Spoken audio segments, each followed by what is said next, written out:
செங்கல்பட்டு மாவட்டம் அச்சரப்பாக்கத்தில் அதிவேகமாக வந்த தனியார் தொழிற்சாலை பேருந்து கட்டுப்பாட்டை இழந்து சாலை தடுப்பில் ஏறி சாலையோர கடையில் மோதி நின்றதன் சிசிடிவி காட்சிகளானது வெளியாகி இருக்கிறது. இது தொடர்பான விரிவான விவரங்களோடு இணைகிறார் எம்முடைய செய்தியாளர் அருண்குமார்.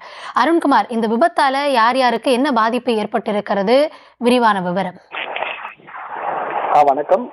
செங்கல்பட்டு மாவட்டம் செங்கல்பட்டு அருகே உள்ள தனியார் தொழிற்சாலையில் இருந்து பணியாளர்களை ஏற்றிக்கொண்டு அச்சரப்பாக்கம் அருகே உள்ள பெருக்கரணை கிராமத்தை நோக்கி தனியார் தொழிற்சாலை பேருந்தானது நேற்று மாலை சென்று கொண்டிருந்தது.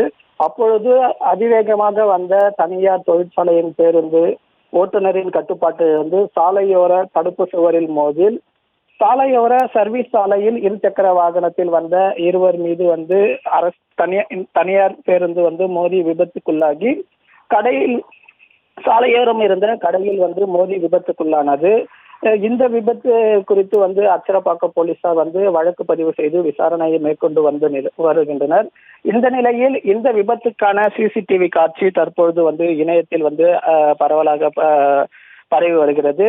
இந்த விபத்தில் இருசக்கர வாகனத்தில் வந்த 2 நபர்கள் உட்பட 3 பேர் காயங்கள் ஏற்பட்டு அரசு மருத்துவமனையில் சிகிச்சை பெற்று வருகின்றனர். மேலும் இந்த விபத்து குறித்து சிசிடிவி காட்சிகளை வைத்து அச்சரப்பாக்கம் போலீசாரானது வழக்கு பதிவு செய்து விசாரணையானது மேற்கொண்டு வருகின்றனர்.